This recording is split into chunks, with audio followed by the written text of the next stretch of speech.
Terima kasih Anda masih bersama kami. Bagi Anda baru saja bergabung, kami hadirkan kembali 3 berita utama hari ini. Dua kakak beradik tewas mengenaskan di jalur Pantura Brebes akibat ditabrak truk kontainer yang hendak menyalip kendaraan lain.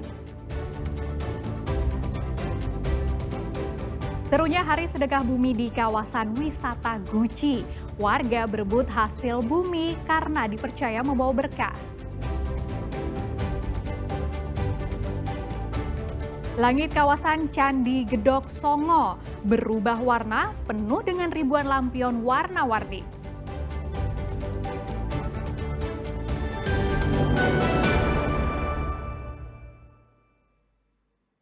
Kecelakaan tragis terjadi di jalur Pantura Brebes.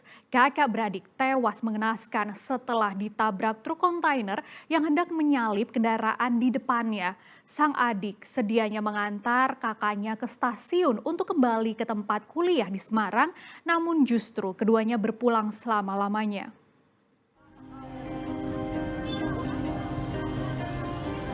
Lagi-lagi akibat tak sabar di jalan, dua nyawa melayang sia-sia. Yang makin membuat pilu, kedua korban adalah kakak beradik yang sedang berboncengan motor. Keduanya tiba-tiba diseruduk sebuah truk kontainer yang salah perhitungan saat akan menyalip kendaraan lain di Jalan Raya Bulakamba, tepatnya di depan Pasar Bulakamba Brebes, Rabu siang. Senggang ini, terus, nah itu tuh korban dua ya. Sama ini juga korban itu yang tabrak boncengan 3 itu. Nah itu langsung ke sana, nyalip lagi, kena lagi, berarti 2 kali nabrak Pak. Pengendara motor Fahrul Nanda Hidayat dan kakaknya Adelia Prihastuti, warga desa Siasem, Kecamatan Wanasari Brebes, tewas di lokasi kejadian dengan luka cukup parah. Korban Nanda Hidayat hari itu sebenarnya berniat mengantar kakaknya Adelia Prihastuti, mahasiswi semester 6 Universitas Negeri Semarang, ke stasiun Brebes untuk berangkat ke Semarang. Siapa yang menyangka justru keduanya berpulang untuk selama-lamanya. Mau ke stasiun karena mau berangkat ke tempat kuliah. Diantar oleh Adiknya. Oh, adiknya. Terus sekalian korban juga. Gitu ya. Berarti dia korban memang lagi mau berangkat kuliah ya? Iya, mau diantar ke stasiun. Adiknya kan dia mau berangkat ke stasiun, mau berangkat kuliah. Kuliah di mana itu? Di UNES. Unis Semarang. Nggih. Kedua jasad kakak beradik ini kemudian disemayamkan di kamar jenazah Rumah Sakit Bakti Asi Brebes. Kasus ini seharusnya menjadi pelajaran agar selalu sabar saat berada di jalan. Sugiartono melaporkan dari Brebes.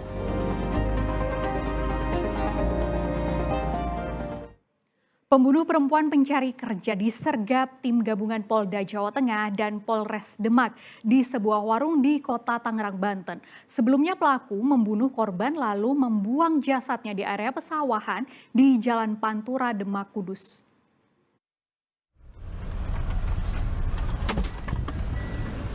Pelaku pembunuhan bernama Arifin tidak berkutik saat disergap di sebuah warung makan di kota Tangerang, Banten.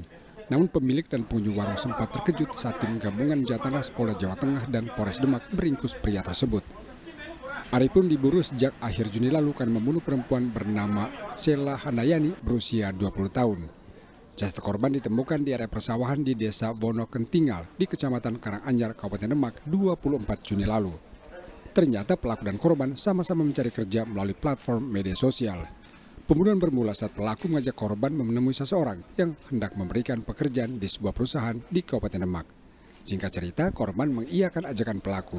Namun dalam perjalanan, setiba di SPBU Cangkringan di Jalan Pantura Demak Kudus, pelaku mengajak korban untuk makan.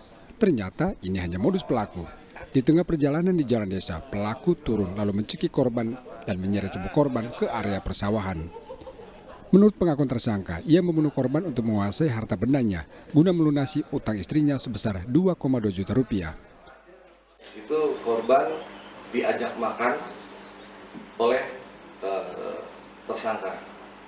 Dalam perjalanan ke tempat makan, dilewati atas kesepakatan berdua, dilewati jalur pintas biar lebih cepat.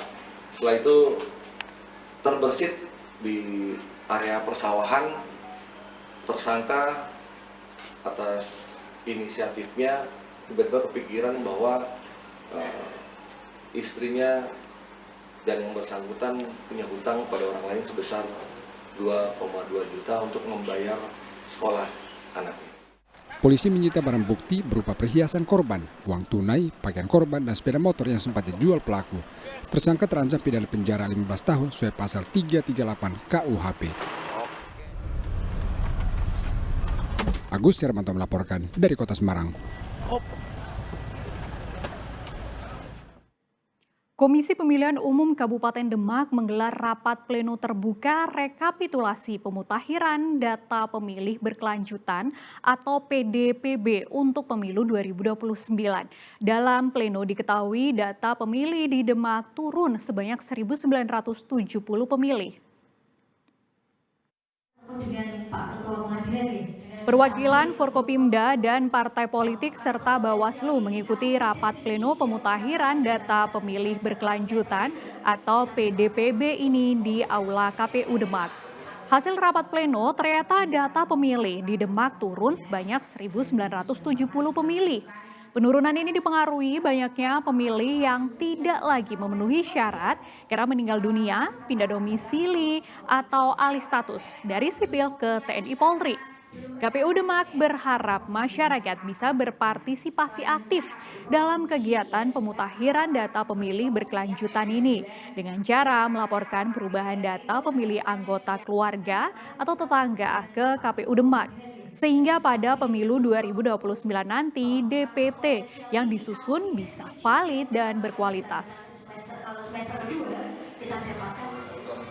Dari data yang kami miliki memang di DPT pemilu kemarin kami menetapkan ada 907.162 pemilih dan kemudian di pemutahiran daftar pemilih ini ada 905.190.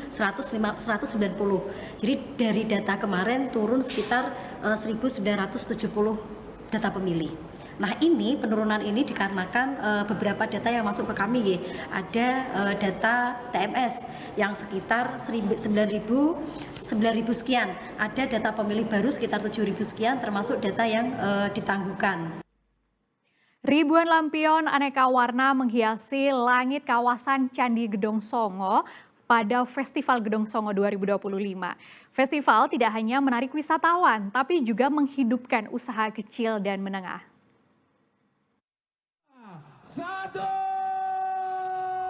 Langit kawasan Candi Gedong Songo di Kecamatan Bandungan, Kabupaten Semarang berubah warna Rabu malam. Ribuan lampion warna-warni berterbangan di udara. Ribuan mata terpana menyaksikan indahnya langit Candi Gedong Songo. Ya, ini adalah puncak Festival Gedong Songo tahun 2025. 3.000 pengunjung hadir menyaksikan penerbangan lampion ini. Festival ini merupakan agenda tahunan untuk mempromosikan wisata Gedong Songo sekaligus memajukan usaha pelaku UMKM. Pariwisatanya luar biasa banget, pariwisata Kabupaten Semarang semakin meningkat dengan adanya festival lampion Semarang. Kalau ini menurut Mbak gimana? Menarik? Ramai banget, sukses buat panitia dan juga Kabupaten Semarang. Semoga lebih depan. Ya, tahun depan bikin acara yang lebih meriah lagi. Kawasan Candi Gedong Songo merupakan ikon wisata Kabupaten Semarang yang dikenal luas hingga mancanegara. Selain itu, ada 65 destinasi wisata dan 80 desa wisata yang terus dikembangkan. Biar menjadi ikon. Sebenarnya tahun ini kita ikut Festival Gedong Songo itu sudah masuk kurasi kalender event nasional, tetapi dari Kementerian Pariwisata memang ditiadakan di tahun ini, jadi masuk kurasinya masih di angka kemarin ke-11 nasional. Jadi yang dilaksanakan mungkin ini masuk harapannya setelah ini lampion kedua, ketiga bisa masuk pesta lampionnya ikut kalender event nasional.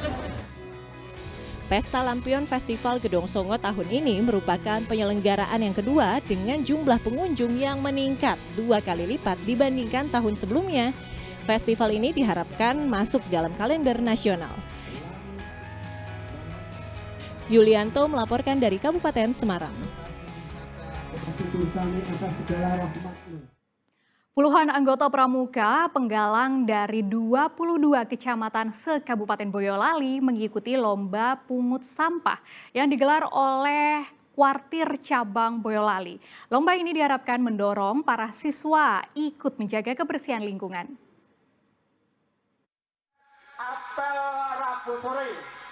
Para anggota pramuka begitu antusias berlomba memungut sampah. Mereka langsung memisahkan sampah organik dan anorganik yang mereka temukan di area perkemahan. Lomba pungut sampah merupakan bagian dari kegiatan Jambore Pramuka tingkat SD dan MI yang berlangsung di lapangan Jembungan, Kecamatan Banyudono, Boyolali. Peserta diberikan waktu 10 menit untuk mengungut sampah sebanyak mungkin. Juara ditentukan banyaknya sampah yang mereka pungut. Ada ikut ini? Seneng banget. Seneng ya? Iya. Harapannya apa sih kalau banyak sampah gini seperti apa? Harapannya lebih asri, lebih nyaman, lebih bersih. Agar lingkungan lebih indah, tercemar bersih. Oh gitu. Memang kalau ada sampah di sekitar kita harusnya seperti apa? Dibersihkan atau seperti apa? Dibersihkan, biar lingkungan lebih nyaman. Nyaman. Lomba bertujuan membangun kepedulian peserta untuk mencintai lingkungan dan menjaga kebersihan lingkungan. Nanti jatuh untuk menjaga lingkungan, keduanya untuk juga untuk mengurangi keadaan banyak sampah, nanti ada banjir untuk mengurangi banjir juga. Setelah lomba pungut sampah ini apa sih yang diharapkan? Nanti anak bisa memberi teladan bisa masing-masing menurut sampah ini. Selanjutnya sampah hasil pungutan peserta diangkut ke tempat buang sampah akhir di Winong, Boyolali. Yulianto melaporkan dari Boyolali. Para warga binaan di Lapas Grobogan dipersiapkan berbagai keterampilan sebelum kembali ke tengah masyarakat. Selain bertani, mereka juga diajarkan cara membudidayakan ikan serta berjualan. Di atas lahan seluas 5.000 meter persegi, warga binaan Lapas Grobogan dipersiapkan untuk kembali ke tengah masyarakat. Mereka dibekali berbagai keterampilan, dari bertani, membudidayakan ikan, hingga berdagang. Mereka belajar bercocok tanam dan mengembangkan budidaya ikan. Salah satu warga binaan mengaku pembekalan ini sangat berguna baginya jika nanti sudah bebas, sehingga tidak kembali terjerat kasus hukum. Sebelum diajari bertani ini sempat tersandung kasus apa ini? Ini kasus apa ya, narkoba ini Pak. Setelah dari sini nanti setelah keluar Pak? Ya rencananya bertani terus Pak. Kalau bertani di sini diajari apa aja Pak? Penyemprotan, pemupukan, sama ini benih ikan Pak. Hukum bersama dalam rangka membina warga masyarakat agar warga binaan di Lapas Grobogan ini setelah selesai nanti pembinaannya mereka ikut latihan di sini. Setelah ikut latihan di sini mereka bisa memiliki skill dan akhirnya bisa kembali ke masyarakat memiliki keterampilan. Persiapan berupa pembekalan keterampilan seperti ini diharapkan bisa menyiapkan warga binaan agar bisa kembali hidup normal dan melanjutkan hidup di tengah masyarakat. Arif Nur melaporkan dari Grobogan. Informasi tadi mengakhiri jumpa kita di Berita Jawa Tengah. Jangan lupa pastikan Anda subscribe channel YouTube Liputan 6 SCTV Daerah. Saya Frin Mariana berterima kasih atas kebersamaan Anda, selamat beraktivitas dan sampai jumpa.